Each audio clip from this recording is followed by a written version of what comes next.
ಗೊಂದಲ ಇಕ್ಕಟ್ಟು ಇದಕ್ಕೆ ಇಂಗ್ಲಿಷ್ನಲ್ಲಿ ಹೇಗೆ ಹೇಳುವುದು? ಗೊಂದಲ ಪದಕ್ಕೆ ಸಂದರ್ಭಕ್ಕೆ ಅನುಗುಣವಾಗಿ ಬಳಸಬಹುದಾದ ವಿವಿಧ ಇಂಗ್ಲಿಷ್ ಅರ್ಥಗಳು ಮತ್ತು ಅವುಗಳ ವಿವರಣೆಗಳು.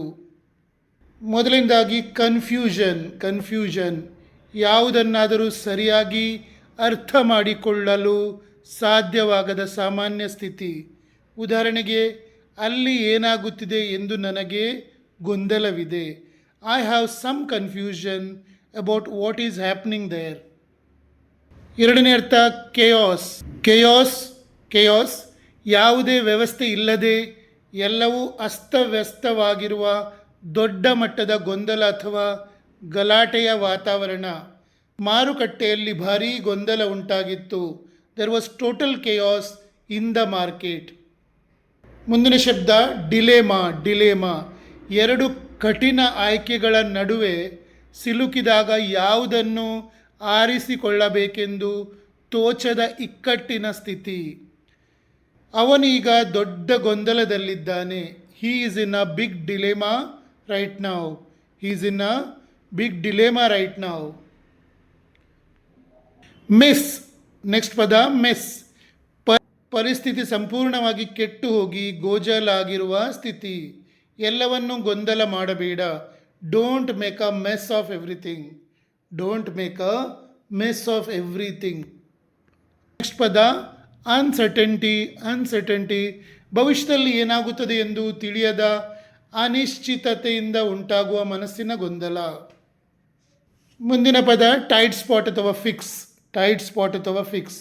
ನಮಗೆ ತೊಂದರೆ ಕೊಡುವಂತಹ ಅಥವಾ ಸುಲಭವಾಗಿ ಪಾರಾಗಲು ಸಾಧ್ಯವಾಗದ ಕಠಿಣ ಪರಿಸ್ಥಿತಿಯ ಇಕ್ಕಟ್ಟು. ಟೈಟ್ ಸ್ಪಾಟ್ ಅಥವಾ ಫಿಕ್ಸ್. ಅವನು ನಮ್ಮನ್ನು ಇಕ್ಕಟ್ಟಿಗೆ ಸಿಲುಕಿಸಿದನು. He put us in a tight spot ಅಥವಾ in a fix.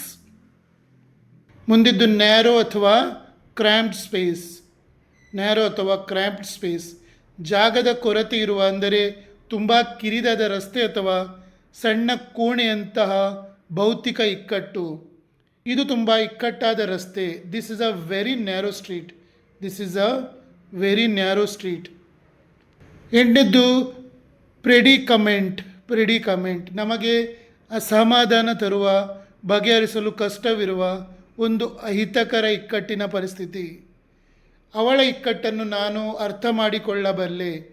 I can understand her predicament. Next ಪರ್ಪ್ಲೆಕ್ಸ್ಡ್.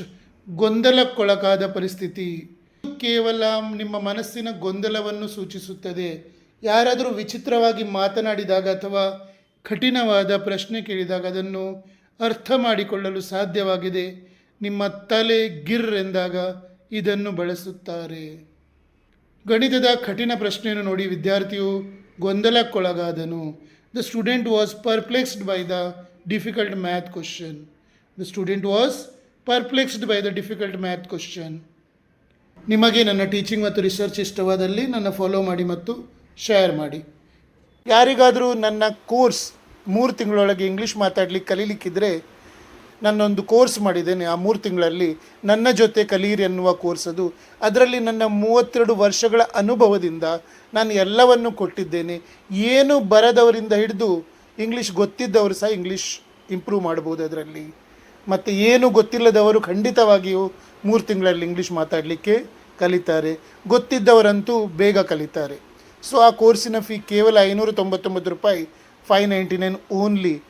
ಅದನ್ನು ನೀವು ನನ್ನ ನಂಬರಿಗೆ UPI ಮೂಲಕ ಕಳಿಸಿದರೆ, ಯಾವತ್ತು ಕಳಿಸ್ತೀರೋ ಆವತ್ತಿನಿಂದಲೇ ಕೋರ್ಸ್ ಸ್ಟಾರ್ಟ್ ಮಾಡ್ತೇನೆ.